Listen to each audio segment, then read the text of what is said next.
Hey, Gokron is back to discuss Acheron team building. I had a lengthy section in my guide for this topic, but a lot of people want more, and so what do? We give them that. I've had questions about, is this team fine, or is this team optimal, and when do we use this unit or that unit? I've also had questions about E2 Acheron team building. So today I will try to answer all of these things in this video. I'll go through her support options and sustain options and try to give their ideal scenarios.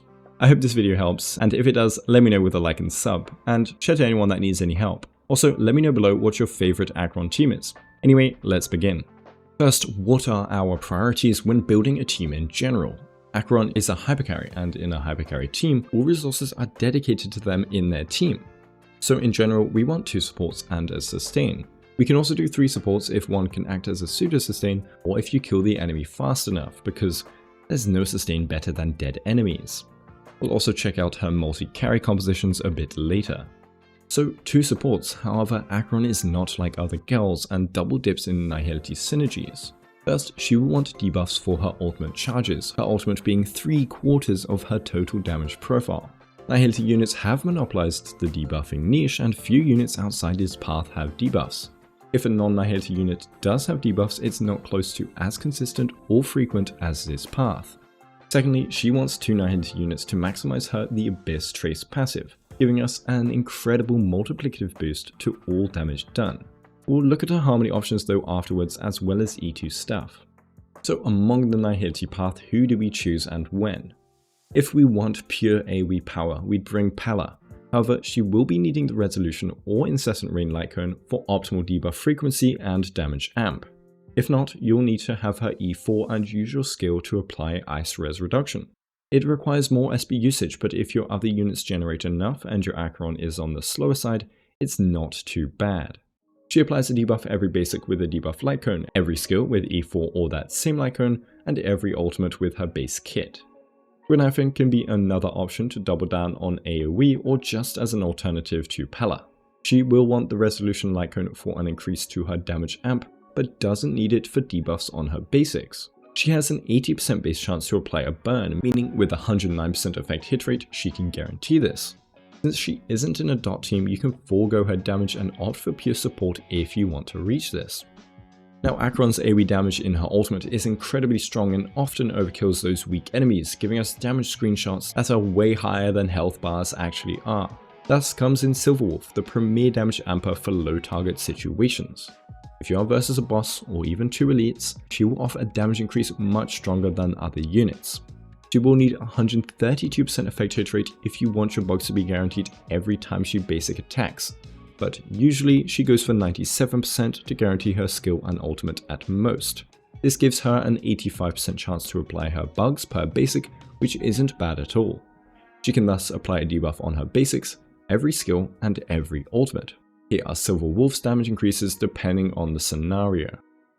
Black Swan is next and is a bit of a weird one. She has weak AoE damage increase but some strong single target increase provided you plan accordingly.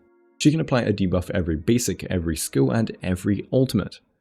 Her Arcana upon enemies taking turns do not increase /dreams. Neither does her on-entry Arcana application unless an enemy is specifically summoned. So she does have a tiny possibility to generate more stacks than a standard debuffer. She gives weak Death Shred on her skill and vulnerability on her ultimate, but only if you time your Acheron ult on an enemy's turn in the middle of their 2 actions, and it only applies to said enemy. Black Swan's damage on top of her amp is nice but not all that powerful when not with her dot buddies. When paired with Kafka, Black Swan becomes a lot stronger in damage, and Black Swan also provides Kafka with damage due to detonations. Either of these units alone are not top supportive picks, but together they form a formidable core for Acheron. Though with 3 DPS and barely any damage amp, your best bet in running this team effectively is to clear as fast as possible and opt for a Harmony in your 4th slot, ideally Ruan Mei. You can also just put Kafka, Black Swan, Ruan Mei in a different team entirely and give Acheron her own team, and you should do this if you're not a high spender. Welt in a supportive slot is pretty weak, giving only some vulnerability on ult and perhaps extending the broken state for some damage. He needs Resolution or Rain to apply debuffs on basics whilst also providing damage amp, but he can debuff on skills and ultimates. Now Welt can also provide survivability, which allows your 2 support 1 sustain comp to be much safer, which is a bonus that you can't showcase damage wise. As a pseudo sustain slot, Welt is incredible, but this requires effort to pull off properly. Luckily, Acheron is in such a strong state right now that it's easier than with most other units. Welt sustain suffers immensely into CC and Imprison res, but outside of that, you can supercharge your Acheron with 2 Nihility and a Harmony unit. At E2 Acheron, you can even opt for 2 Harmony and a Welt, and since you should be 0 cycling with this composition, then Welt doesn't have that hard of a job and can probably run as his standard DPS self. Luca and Sampo do not offer any meaningful damage amp, and Gwennaifin is free in 2.1, and Pella is on Acheron's banner. I wouldn't put them over these 2 units, and I'd rather run a 5-star Harmony over Luca and Sampo. They still offer debuffs and technically some damage amp, potentially holding the Resolution Light Cone, so if you have them built and it works, then go ahead. But the other Nihilities are much more optimal. Now onto Harmonies. You can run Harmonies in your 4th slot if you clear fast enough, or if you run Welt Pseudo Sustain, or you can run them with 1 Nihility at E2. So let's check out our options. Ruomi is the go-to if you're still lacking survivability or run multi-carry comps. Her delays and break efficiency, especially with Acheron's toughness ignoring ultimate, means you shouldn't have sustain issues. She also makes Welt Pseudo Sustain easier to run and is a massive increase to the Kafka Black Swan Acheron team. Finally, Ruomi can let you apply debuffs through her ultimate's marks, which can help out debuffless teammates. Sparkle is the go-to if you want more Acheron damage and charges. Acheron can already run attack scent boots without Sparkle, but Sparkle makes it more optimal without the SP consumption of Bronya. At E0 Acheron without a strong debuffing light cone, I wouldn't recommend running her, but as soon as you get her S1 and or her E2, Acheron's self-charging potential drastically increases. At E0 S1 you can start running her, but I'd recommend using her in another team until you've picked up the E2, since other units rely on Sparkle much more than Acheron does. Bronya is there if you don't have Sparkle, but she's a bit heavier on the SP usage if skill spamming. Bronya can also be used with Sparkle starting from E2 ideally.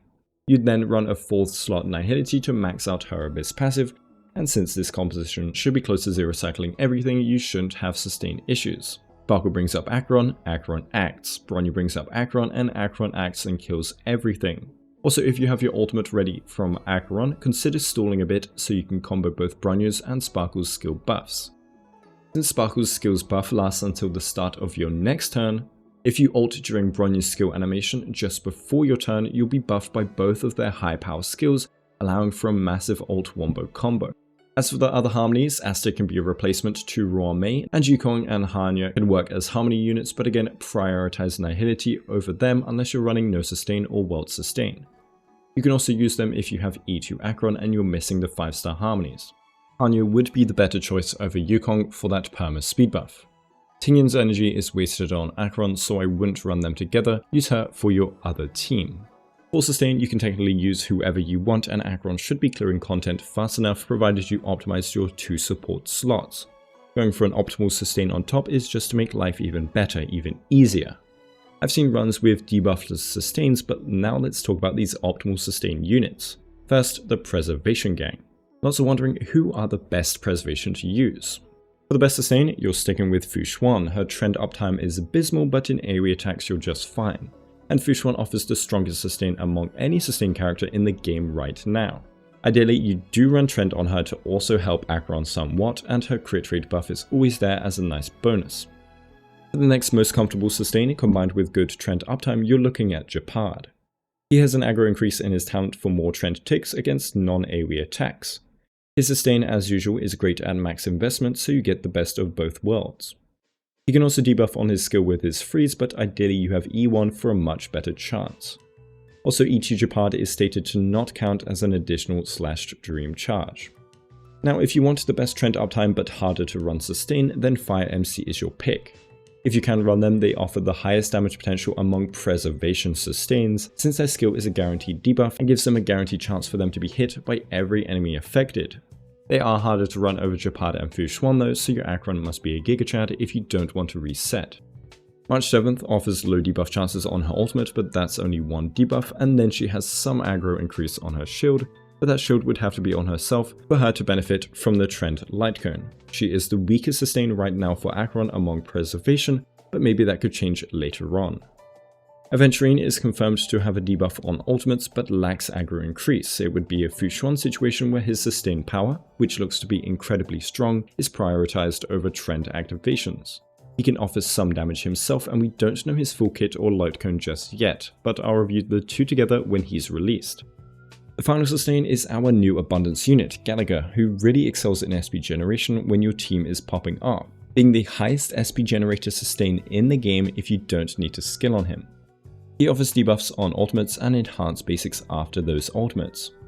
He can also run Fine Fruit if you want to get a really fast set of ultimates on your supports, either buffing Acheron right from the get-go or debuffing enemies to let Acheron ult ASAP. Gallagher is recommended to have E2 before attempting to use him and E4 for optimal sustain. Again, other abundance can be used, but they will not help you clear as fast, they may just help in terms of survivability. So let's create some teams. Acheron is all about flexibility, and I mean in the team building sense.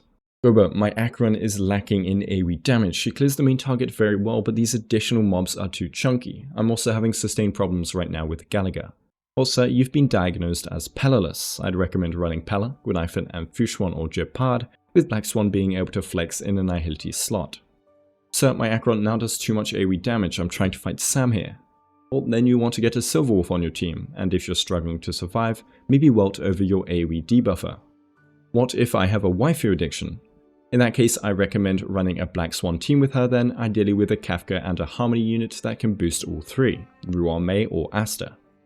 I want to run Acheron in Pure Fiction. Well, you can run the same team as before. You can also try running a dual carry with the normal Pure Fiction powerhouses, say a Herta. But that also works with many other DPS. Acheron would be their enabler. What about my E2 Acheron I want to zero cycle? Then go for Sparkle, Bronyo Acheron with the Nihility on the 4th slot. Acheron teams are completely up to the situation. If you want a general team that should clap a lot of various content, then Silverwolf, Pella and a debuff sustain is my recommendation. But all of these units are interchangeable with others like them. So the next time you ask if your team is good, look at what you need, see if you've fulfilled what Acheron needs and also test the team. You could have the wackest team in the West, but if you're still clapping that MOC, then you're all good. I've seen a Sampo Pella for Marta Acheron clear in under 5 cycles. That team may get harder when the turbulence no longer favors her, but all you need to do is step up your team a bit. Regardless, if you want a vibe check on your current team, let me know in the comments what you use right now and I can personally certify it if I see it when I read comments. Thanks to my awesome YouTube members, thanks for watching and have a good day.